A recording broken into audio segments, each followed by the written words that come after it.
लालू जी और तेजस्वी जी की बात करते हैं तो मुझे तो लगता है पिता और पुत्र में मतभेद है, घर में ही उनके मतभेद है। जब घर में ही मतभेद है तो वो बाहर की दुनिया की क्या बात करते हैं। लालू जी तो सत्ता के लिए ललायत हैं और तेजस्वी जी भी ललायत हैं, लेकिन उनके घर में मतभेद है, वैचारिक मतभेद इसको कह सकते हैं। और नीतीश जी अभी एनडीए के साथ हैं, उन्हें मालूम है कि एनडीए के साथ रहकर बिहार विकास कर सकता है, अपराधियों के साथ रहकर नहीं।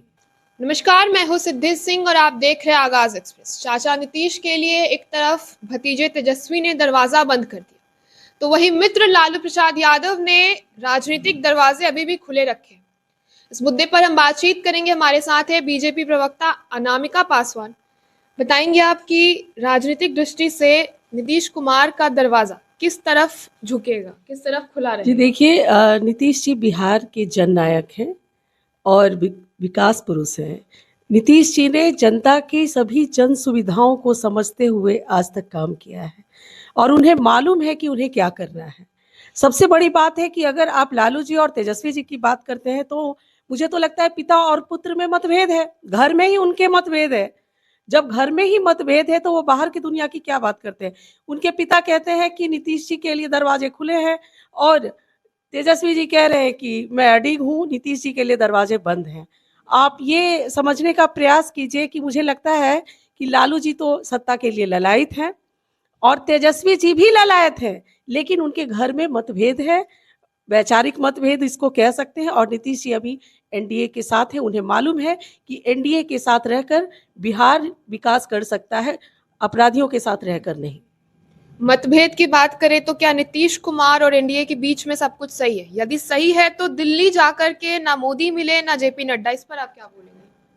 जी, ये तो मुझे नहीं मालूम है कि वो क्यों नहीं मिले, लेकिन मैं इतना जानती हूँ कि आप अगर बिहार में देखेंगे, हो सकता है कि हमारे प्रधानमंत्री जी व्यस्त होंगे, उनके पास समय सीमा नहीं होगी, इसलिए वो नहीं मिल पाए होंगे।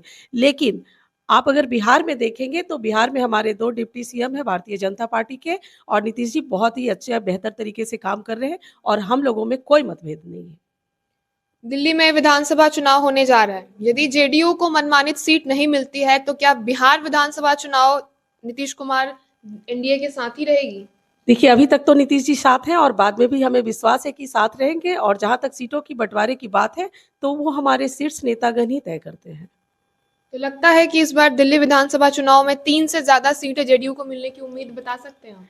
नहीं, देखिए ये मैंने पहले भी कहा और अभी भी कह रही हूँ, हमारे शीर्ष नेतागण ही ये वो जब बैठते हैं, जो शीर्ष नेतागण होते हैं, वो तय करते हैं कि किनको कितनी सीटें जाएँगी।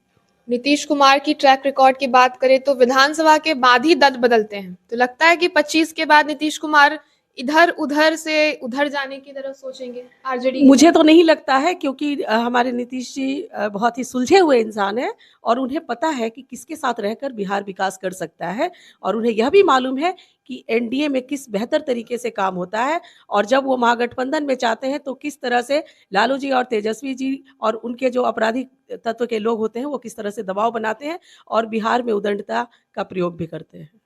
इसलिए चलिए, तो जैसा हमने समझा कि नीतीश कुमार अभी भी एनडीए के साथ हैं, एनडीए में मौजूद रह करके सब कुछ सही है, ऐसा नामिका जी का कहना है।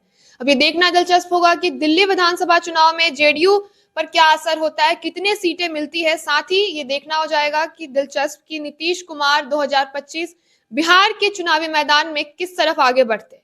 ऐसे तमाम खबरों के लिए आप जुड़े रहे हमारे साथ और देखते रहिए आगाज एक्सप्रेस।